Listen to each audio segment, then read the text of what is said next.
Pour décrire ce film, je vais laisser la parole à notre fidèle serviteur l'araignée, Spider-Man. C'est le même, mais en mieux.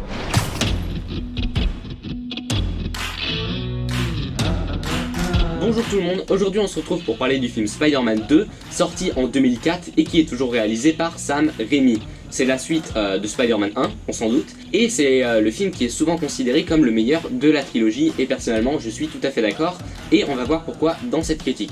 Pour commencer cette critique, je veux que vous sachiez que c'est mon avis personnel sur le film, même si évidemment j'essaye au maximum d'être objectif. Si vous avez un avis différent, tant mieux pour vous, mais n'hésitez pas à en débattre avec moi dans les commentaires. Bon visionnage. Peter Parker a du mal à trouver un équilibre entre ces deux vies.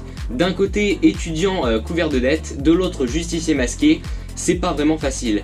Et en plus de ça, il va y avoir une expérience scientifique qui va foutre le bordel et qui va amener un nouvel antagoniste sur la route de Spider-Man qui va devoir encore une fois surmonter plein d'épreuves, d'obstacles pour pouvoir protéger la ville et peut-être s'en sortir d'un point de vue social, émotif. Bon, et si on commençait cette critique en parlant de l'univers et de l'ambiance, personnellement je suis extrêmement hypé par cette idée, donc je me disais, paf, commençons.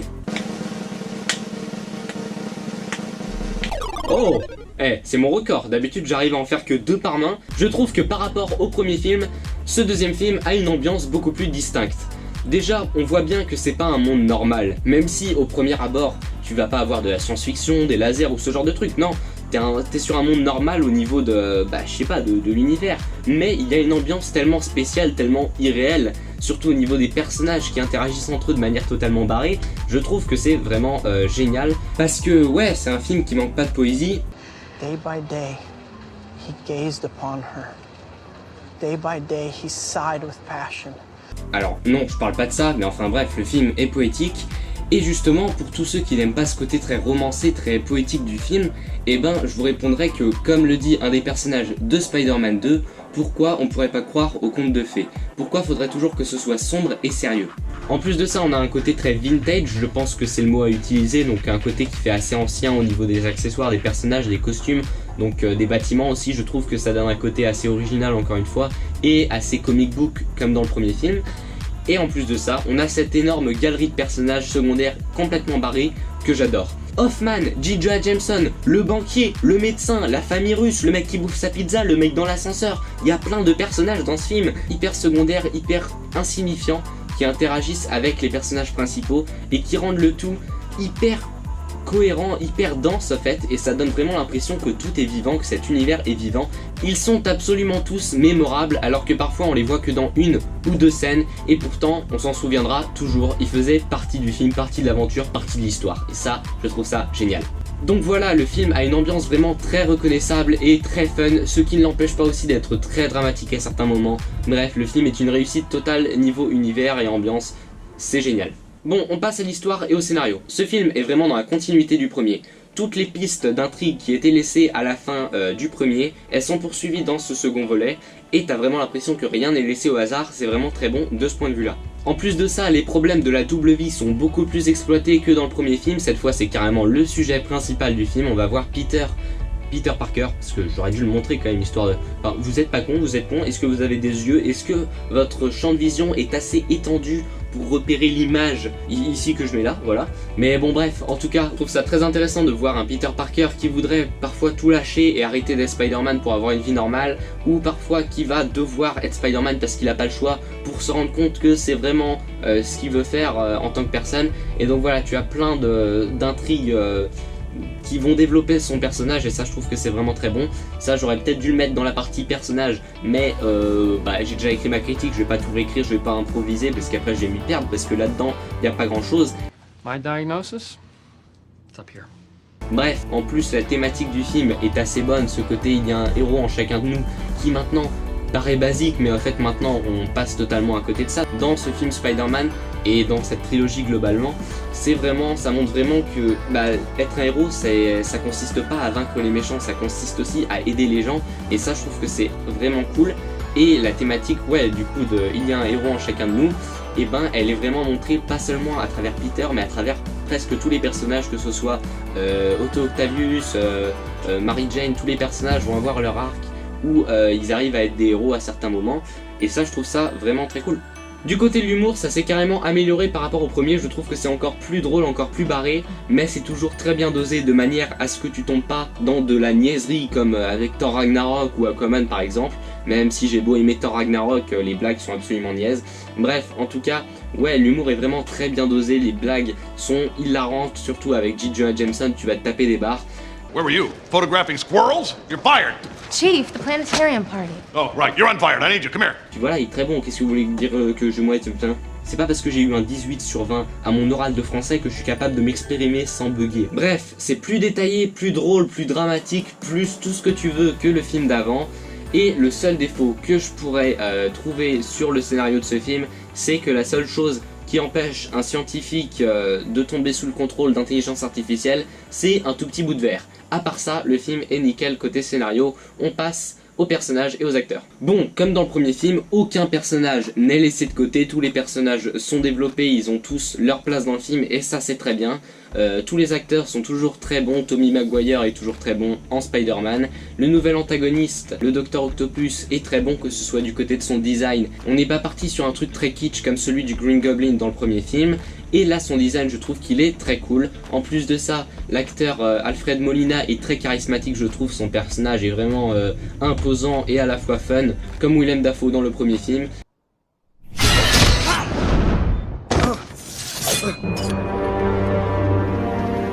Hello, Harry. Donc je trouve que c'est un très bon personnage et c'est clairement un des méchants de films de super-héros les plus mémorables de tous les temps de films de super-héros de toute la vie qui existent dans notre esprit et dans la culture cinématographique.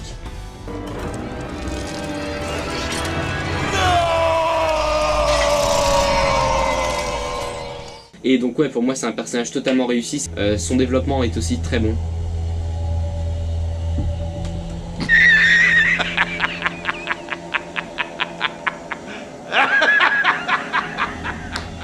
J. Jonah Jameson est joué par J.K. Simmons. On a l'impression que je chante une chanson. J. Jonah Jameson est joué par J.K. Simmons. Ah non, mais je suis complètement barjot, moi dans ma tête, je mériterais d'aller à Arkham.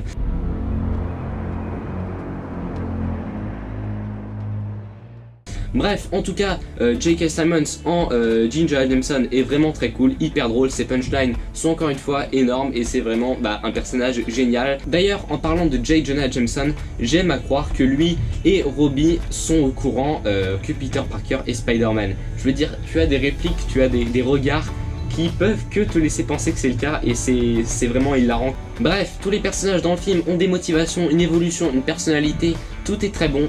À la limite, le seul personnage sur lequel j'aurais quelque chose à redire, c'est My son, the astronaut. qui ne sert que de rival amoureux à Peter mais n'a pas d'évolution ni de personnalité.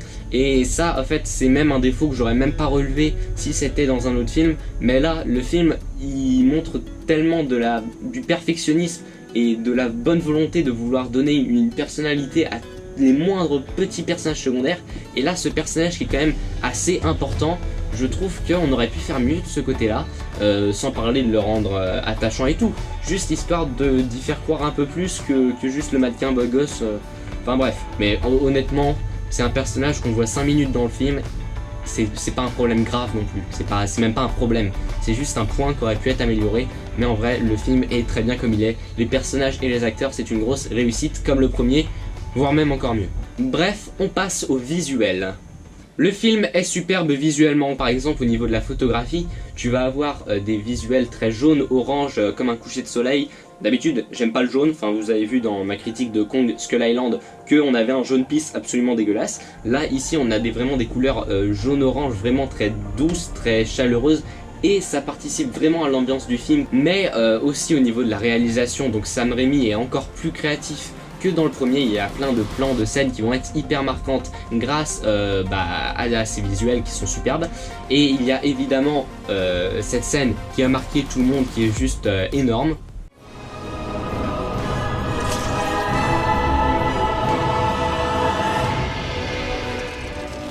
How'd you do that?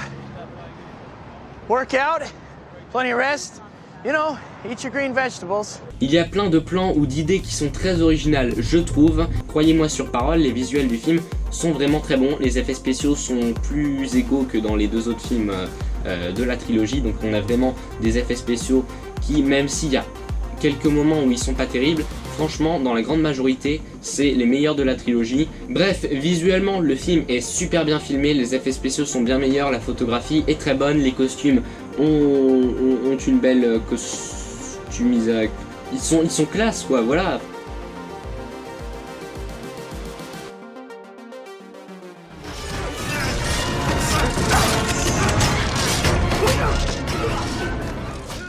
En tout cas, on passe à la BO qui ne veut pas dire baleine omnivore. Ce que j'ai trouvé de mieux. Voilà, improvisation, vous prenez pas. On passe à la baleine omnivore.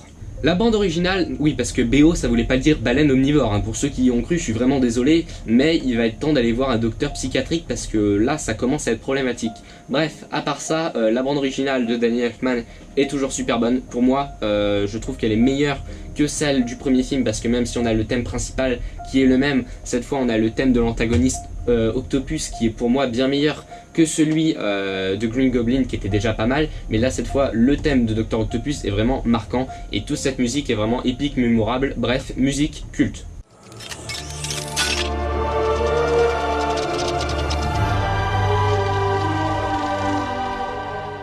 Pour conclure, Spider-Man 2 est carrément, ou rectangulairement, ou trianglement, ou de la forme que vous voulez, le meilleur film de cette trilogie, et également le meilleur film Spider-Man tout court, je pense. L'univers est unique, rien à voir avec le code vestimentaire des Romains s'il vous plaît. Les personnages sont fun et très bien développés à la perfection.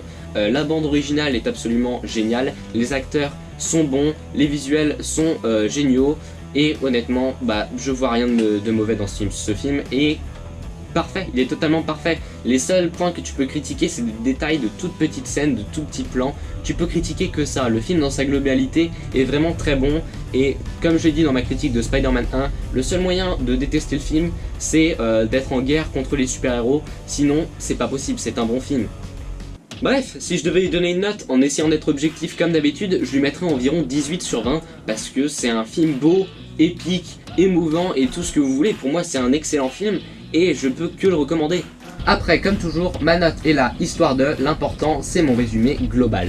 Donc, évidemment que je vous conseille Spider-Man 2, c'est un excellent film. De toute manière, le film a reçu un accueil critique global entre 80 et 90% et c'est totalement mérité. Le film a fait un carton au box-office aussi et encore une fois, c'est mérité.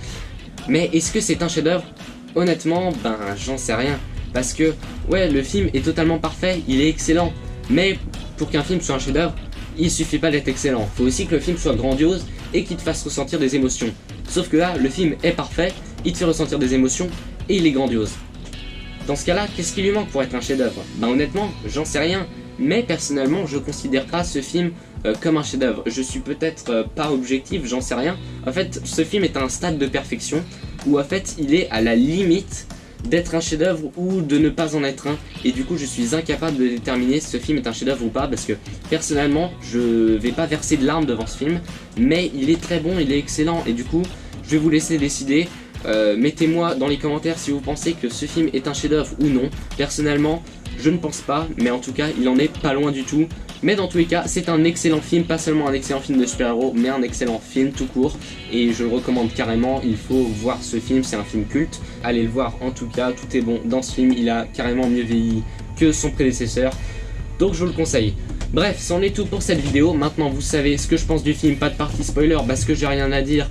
Si vous avez aimé cette vidéo, tant mieux pour vous. Sinon, tant pis pour moi, on se retrouvera bien chaud pour une prochaine vidéo, hein. Et on se retrouve bientôt pour la critique de Spider-Man 3.